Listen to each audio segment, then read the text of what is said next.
Corona महामारी के चलते लॉकडाउन लगते ही सब प्रवासी मजदूर अपने अपने घर चले गए। महेश अपने घर जा रहा था, बसें भी न के बराबर चल रही थी। एक बस में बड़ी मुश्किल से छत पर बैठकर वह गांव की तरफ चला, लेकिन बस वाले ने 4 गांव पीछे ही छोड़कर बोल दिया कि इस गांवों में बस नहीं जाएगी, बस अब हनुमानगढ़ डिपो पर ही छोड़ दी जाएगी। सारी सवारियों वहीं उतर गई। चलो कोई बात नहीं, 10-12 किलोमीटर की बात है, पैदल चल लेंगे। ये सोचकर सभी यात्री अपना सामान उठाकर चलने लगे। महेश भी अपने कंधे पर बैग डालकर अपने गांव की तरफ चलने लगा। काफी देर चलने के बाद अब शाम गहरी हो रही थी। उसके साथ चलने वाले ज्यादातर यात्री साथ लगते गांवों में जा चुके थे। उसका गांव अभी आगे था। आज पहली बार उसे लगा कि उसका गांव कितनी दूर है। वह धीरे धीरे चलता रहा। अब अंधेरा काफी हो चुका था। तभी रास्ते में उसे एक बूढ़ी औरत धीरे धीरे चलती हुई अपने से आगे दिखी। वह बोला, काकी तू कहाँ जा रही हो? उसने बोला, बेटा मैं तो यही साथ के गांव में रहती हूँ, पानी लेकर आ रही थी। तूने कहाँ जाना, इतनी रात हो गई है? वह बोला, मैं मानगन खेड़ी में रहता हूँ, बस अब तो थोड़ा ही रह गया है। बूढ़ी औरत बोली, आजा, मेरा घर पास में ही है, कुछ खा ले फिर आगे चला जाना। बेटा या सुबह चले जाना। नहीं, हम आप तो पहुँच जाऊंगा।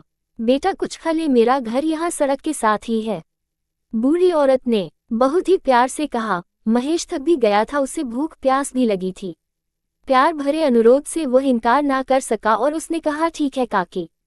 इतना कहकर वह बूढ़ी औरत के पीछे पीछे उसके घर की तरफ चल पड़ा। एक पल के लिए उसके मन में आया कि वह ठीक कर रहा है, क्योंकि बचपन में उसने भूतों की बहुत सी कहानियां सुनी थी कि वह रात को ऐसे सुनसान सड़कों पर मिल जाते हैं, आपके साथ चलते हैं, फिर बहला कर आपको अपने साथ ले चलते हैं, बातें ऐसे करते हैं जैसे सचमुच के इंसान हो, लेकिन जब आपकी आंख खुलती है तो वह सब गायब हो जाता है। उसे एक पल के लिए लगा कि यह अम्मा भी किसी भूतिया कहानी की पात्र तो नहीं। अपने मन को समझा के और अपने डर को दूर करते हुए अपने को बोला, तू तो बस ऐसे ही सोचता है। लॉकडाउन की वजह से सब लोग अपने अपने घरों में फंसे हुए हैं, लेकिन गांव में अभी तक कोरोना का लोगों को पता भी नहीं है, इसलिए अम्मा को भी नहीं पता। वह पानी लेने जा रही थी। पानी लेकर आए हैं। अम्मा ने उसे बिठाया। छोटी सी झोपड़ी में अम्मा अकेली ही रहती थी, लेकिन आसपास दूर तक कोई गांव घर नहीं दिखाई दे रहा था। काकी तू अकेली रहती है? मैंने पूछा। हाँ बेटा। तो बाकी इस गांव में कोई नहीं रहता? नहीं, सूखा पड़ने के बाद सब लोग आगे वाले गांव में चले गए, मेरा घर ही रह गया। इतना कहकर अम्मा थाली में मक्की की रोटी और अचार रख ले आई। ये ले खा ले। महेश ने रोटी खाई। पेट भरने से वह थोड़ी देर बाहर चारपाई पर ही लेट गया। चारपाई पर लेटते ही उसकी आंख लग गई। बहुत काफी दिनों बाद इतना चलने के कारण वह काफी थका महसूस कर रहा था, सो लेटते ही सो गया। सुबह जब आंख खुली तो उसने देखा एक टूटी चारपाई पर लेटा हुआ है। आसपास कोई भी नहीं। वह काकी जिसने रात को उसे खाना खिलाया था और जिसके पीछे वह उसके घर तक आ गया था, वह कहीं दिखाई नहीं दे रही थी। वह झोपड़ा जो रात को ठीक ही लग रहा था दिए की रोशनी में, वह भी सुबह सूरज की रोशनी में टूटा हुआ था। अब उसे समझ आया कि यह सारे का सारा गांव खाली था, यहाँ कोई नहीं रहता था। वह अम्मा भी दूर दूर तक कहीं दिखाई नहीं दे रही थी। वह समझ गया। उसने इधर उधर कुछ ढूंढने की कोशिश की, लेकिन कुछ नहीं। वह हैरान, अब कुछ कुछ समझ रहा था। क्या सच में ऐसा होता है? चाहे अम्मा इंसान नहीं, भूत ही होगी, लेकिन फिर भी उसने मुझे खाना और पानी पिलाया। मैं उस वक्त डर रहा था, अकेले होने से वह रास्ते भर मेरे साथ रहकर हिम्मत बनी रही।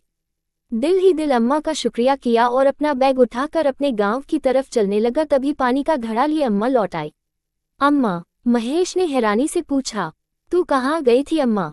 और अपने दिमाग में बनाई कहानी पर झेप रहा था मन में। बेटा मैं पानी लेने गई थी। तू तो रात खाना खाकर सो गया था, फिर मैंने उठाया नहीं कि तू थका हुआ है, इतने कोस से पैदल चलकर आया है। बैठ, अब तू कुछ खाकर ही अपने गांव को जाना। नहीं अम्मा, अब मैं चलता हूँ। इतना कहकर महेश अम्मा के पांव छू के और उसका धन्यवाद करके अपने गांव की ओर चल पड़ा और अपने मन में जो उसने कहानी बनाई भूतों की, उस पर मन ही मन हंसने लगा। सच में यह मेरा डर ही था। इंसान का डर ही शायद भूतों को गढ़ लेता है।